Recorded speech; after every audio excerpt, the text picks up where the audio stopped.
Pernahkah kalian mendengar bahwa di usia belum genap 12 tahun, Nabi Muhammad sudah ikut kafilah dagang ke Syam?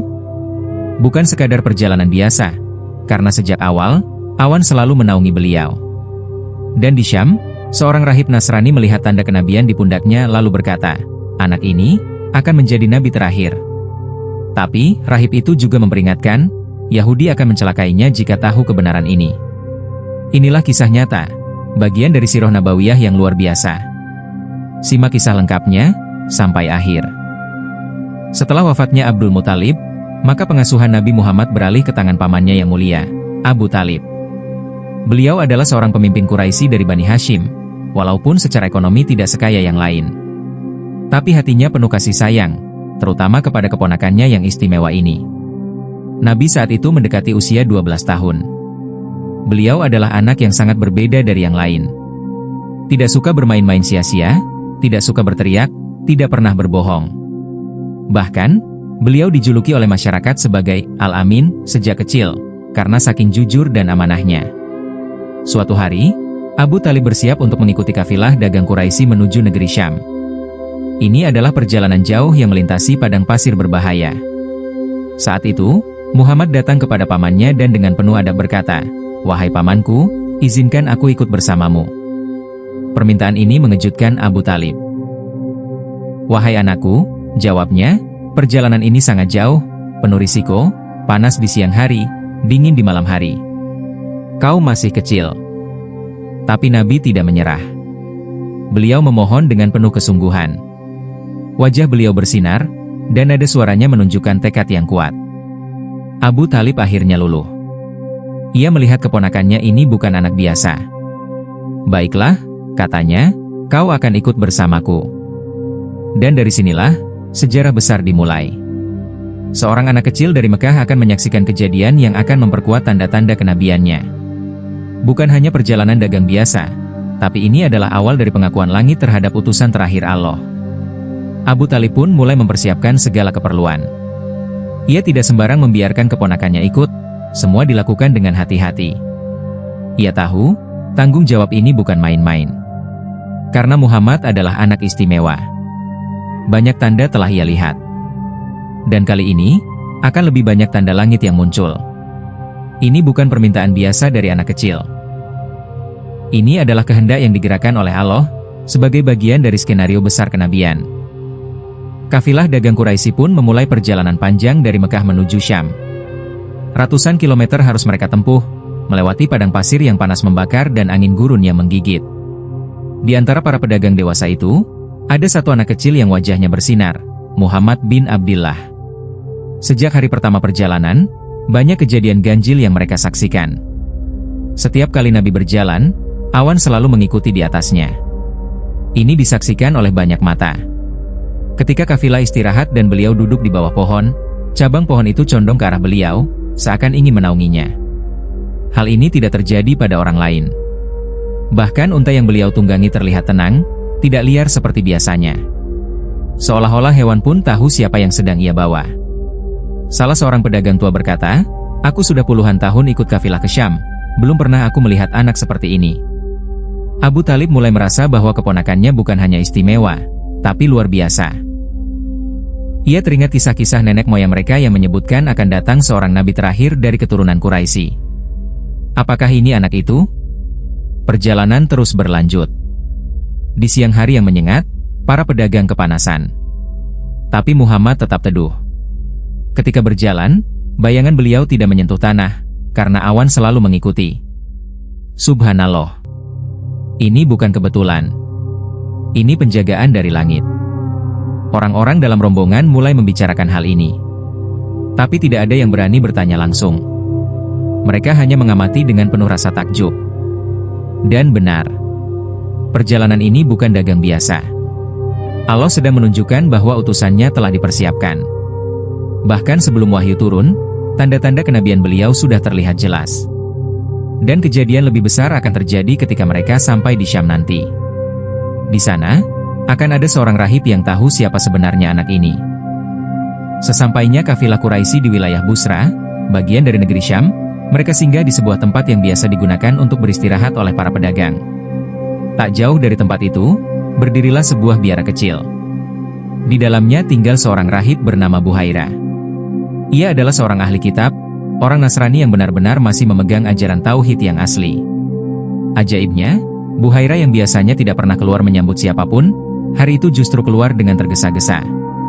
Ia memandangi langit dan melihat awan masih menaungi seseorang dari kafilah Quraisy. Ia berkata dalam hati, ini bukan manusia biasa. Buhaira menyambut rombongan itu dengan penuh keramahan. Ia bahkan menyiapkan makanan untuk semua anggota kafilah, sesuatu yang belum pernah ia lakukan. Abu Thalib dan rombongan sangat heran dengan sikap Buhaira. Tapi mereka menerima sambutan itu dengan senang hati. Setelah semua duduk, Buhaira mulai mengamati satu persatu wajah dalam rombongan. Namun ia sadar, orang yang dicarinya tidak ada di antara mereka. Ia berkata, apakah kalian membawa semua anggota kafilah kalian ke sini? Mereka menjawab, semua sudah hadir, kecuali seorang anak kecil yang menjaga barang dagangan. Buhaira berkata, panggil dia. Aku ingin melihatnya. Begitu Nabi Muhammad datang dan duduk, Buhaira menatap beliau dengan sangat dalam. Ia mulai memperhatikan tanda-tanda fisik yang ia pelajari dari kitab suci, wajah yang bercahaya, ketenangan yang luar biasa, dan tanda khusus kenabian di antara kedua pundaknya. Buhaira berkata kepada Abu Thalib, anak ini, dialah yang disebut dalam Injil. Ia adalah nabi terakhir yang akan diutus kepada seluruh umat manusia. Kafilah Quraisy terkejut. Abu Thalib gemetar. Selama ini ia tahu keponakannya istimewa, tapi tidak menyangka akan sampai pada titik ini. Dan peringatan dari Buhaira tidak berhenti di situ. Ia akan memberikan nasihat penting tentang bahaya besar yang mengintai dari kaum Yahudi yang tidak ingin ada nabi dari bangsa Arab. Setelah memastikan semua tanda kenabian pada diri Nabi Muhammad, Buhaira pun mulai berbicara dengan suara serius.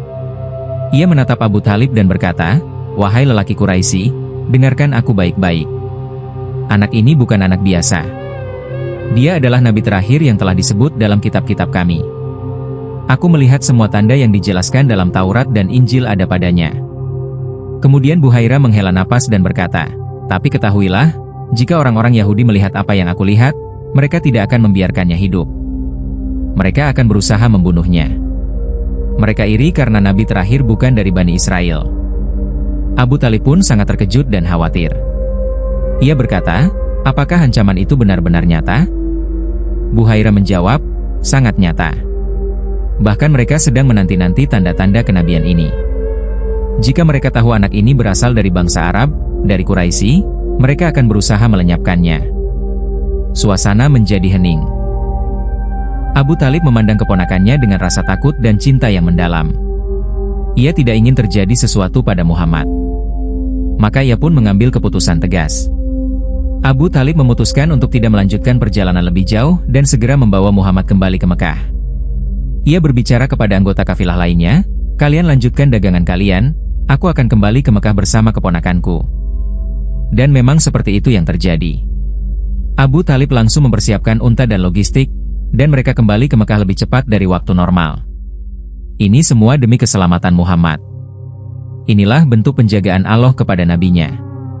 Bahkan sebelum wahyu turun, Nabi sudah dijaga dari makar musuh-musuh Allah. Perjalanan dagang itu akhirnya menjadi lebih dari sekadar perjalanan mencari keuntungan. Ia menjadi saksi dari tanda-tanda langit. Dan Abu Thalib kini pulang membawa keyakinan baru, keponakannya bukan anak sembarangan. Ia adalah orang pilihan Allah. Dalam perjalanan pulang ke Mekah, Abu Thalib lebih banyak diam. Ia sesekali melirik keponakannya yang duduk tenang di atas unta. Tak ada keluhan, tak ada rasa takut, tak ada sikap manja. Justru ketegaran dan ketenangan yang beliau lihat. Sesampainya di Mekah, Abu Thalib tidak menceritakan semuanya kepada orang-orang Quraisy. Ia merahasiakan pertemuan dengan Buhaira. Ia hanya menyampaikan kepada beberapa orang dekat bahwa keponakannya ini memiliki masa depan besar. Sementara itu, kehidupan Nabi berjalan seperti biasa. Tapi cahaya kenabian semakin nyata. Siapapun yang melihatnya, akan merasakan wibawa dan kejujuran luar biasa. Bahkan para tetua Quraisy yang keras hati pun mengakui bahwa Muhammad adalah pemuda yang tak tertandingi dalam akhlaknya. Allah sedang menyiapkan utusan terakhirnya. Beliau tumbuh di bawah pengawasan ilahi, dijauhkan dari maksiat, tidak pernah sujud kepada berhala, tidak pernah berdusta, tidak pernah berkhianat. Semua ini adalah proses pembentukan pribadi kenabian yang sempurna. Dan ini menjadi pelajaran besar bagi kita. Bahwa hidup bukan soal umur, tapi soal misi. Nabi Muhammad bahkan sebelum usia balik sudah menunjukkan tanda-tanda bahwa ia membawa misi agung. Dan ini semua tidak lepas dari skenario Allah. Satu perjalanan. Satu pertemuan. Satu keputusan. Semua menjadi bagian dari sirah agung manusia paling mulia di muka bumi. Maka wajib bagi kita untuk mengenal beliau, mencintai beliau, dan mengikuti setiap ajaran beliau. Karena beliau bukan manusia biasa. Beliau adalah utusan Allah untuk seluruh alam. Dan kisahnya bukan hanya untuk dibaca, tapi untuk diteladani. Itulah Rasul kita, Muhammad.